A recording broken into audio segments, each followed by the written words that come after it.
कला तिच्या रूममध्ये बसून आबाने दिलेले दागिने पाहत असते. तेव्हा तिला आठवतं की आपल्या आईने गळ्यात हा दागिना घातला तर अद्वैतने त्यांचा कसा अपमान केला होता, सरोजने कसा अपमान केला होता, आपल्या आईवर चोरीचा आरोप लावला, तिला पोलिसांच्या हवाली करण्याची धमकी दिली होती. हे सगळं आठवून कला खूप दुःखी होते आणि रडू लागते. ती विचार करते, अंबाबाई, माझ्या आईला माझ्यामुळे किती अपमान सहन करावा लागला, पण मी सुखात आहे की नाही, माझी खुशाली पाहण्यासाठी ती येथे आली होती. तिची काय चूक आहे? आपल्या मुलींना ऐश्वर्य मिळावं यासाठी तिने हे सगळं केलं, स्वतःचं राहतं घर गहाण ठेवलं. आता ते हे कर्ज कसं फेडणार? मीही त्यांना मदत करू शकत नाहीये. मला या संकटातून बाहेर येण्यासाठी काहीतरी मार्ग दाखव, अशी ती देवीला प्रार्थना करते. इकडे पक्या आणि काजल हे दोघे बसलेले असतात. तेव्हा पक्याला काजल सांगते की नैनाताई घरी परत आलीये. पक्या तिला म्हणतो, तू नको टेन्शन घेऊ, चल आपण मिसळ खायला जाऊया. तर काजल म्हणते, आता मला मिसळ खायची नाहीये, तर मिसळ सगळ्यांना खाऊ घालायची आहे, बाबांना त्यांच्या स्टॉलवर मदत करायला जायची आहे. तेवढ्यात तेथे सोहम येतो. सोहम हा गाडीतूनच काजलला सांगतो, आज आमच्या घरी गोंधळ आहे. काजलला वाटतं घरात काहीतरी गोंधळ झाला. ती घाबरते आणि विचारते, माझी कलाताई तर बरी आहे ना? सोहम गाडीच्या बाहेर येतो आणि म्हणतो, तसा गोंधळ नाही, लग्नानंतर घालतात ना तसा गोंधळ. आज कलावहिनी आणि अद्वैत दादाच्या लग्नानंतरचा गोंधळ आहे. हे ऐकून काजलला खूप आनंद होतो आणि ती म्हणते, बरं झालंच तुम्हाला हे सांगितलं, आईला हे ऐकून खूप आनंद होईल. थँक्यू भावा. सोहम म्हणतो, हे भावा काय, मला भावा नको म्हणूस. काजल म्हणते, ठीक आहे, थँक्यू मित्रा. त्यामुळे सोहम खूप खुश होतो आणि थँक्यू मैत्रिणी म्हणून तेथून निघून जातो. काजलही खुश होते. इकडे कला ही सगळे दागिने आबांना परत आणून देते आणि म्हणते, मी हे दागिने नाही घालू शकत. आबा तिला समजवण्याचा प्रयत्न करतात, तू चांदेकरांची सून आहेस, सगळे लोक जमतील ते तुझ्याकडे पाहतील, तुला आमच्या घरांची सून म्हणून शोभायला हवं.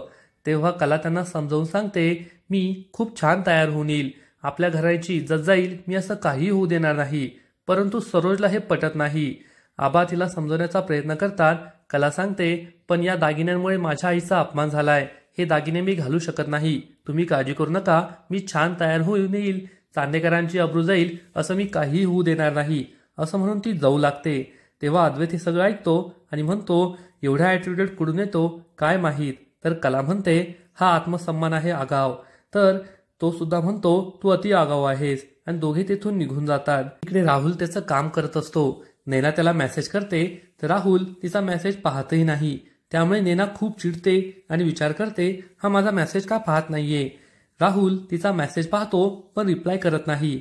त्यामुळे नैना आणखीनच चिडते. आधी तर हा मेसेज पाहत नव्हता, आता रिप्लायही करत नाहीये. हा मला फसवतो की काय अशी शंका नैनाला वाटू लागते.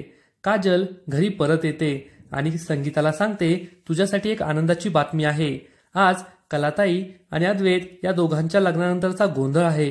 हे ऐकून संगीताला खूप आनंद होतो आणि ती विचार करते की लग्नानंतर पहिल्यांदाच कलाच्या आयुष्यात काहीतरी चांगलं घडतंय, मला तिला पाहायचंय, आणि ती चांदेकरांच्या घरी जायचं ठरवते. नैना सुद्धा ही ऐकते आणि आज चांदेकरांच्या घरी जाऊन त्या राहुलला भेटायचं ठरवते.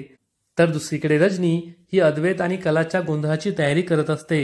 अंजूला काय करायचं कसं करायचं हे सांगत असते.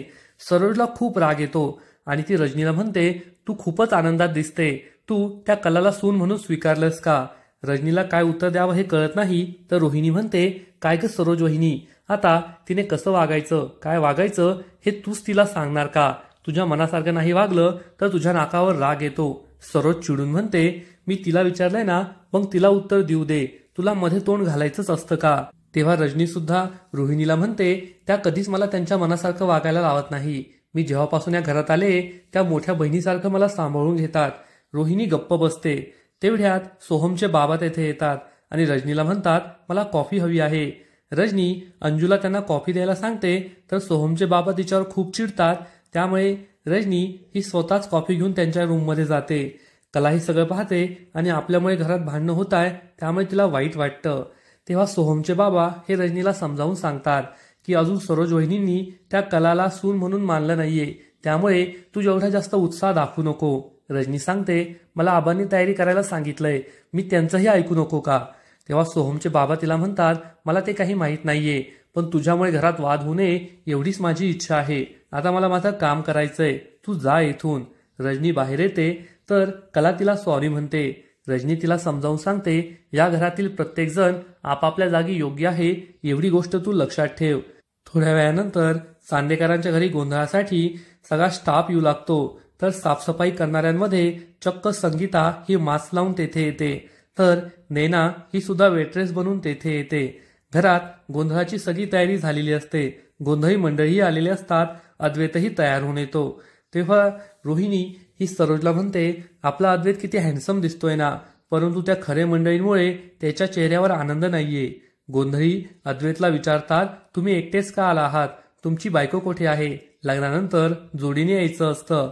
तेव्हा जमलेले पाहुणे म्हणू लागतात, लग्नाच्या वेळेस याची पहिली बायको पळून गेली, आता गोंधळाच्या आधी याची दुसरी बायको सुद्धा पळून गेली का? हे ऐकून सरोज आणि अद्वैतला खूप वाईट वाटतं.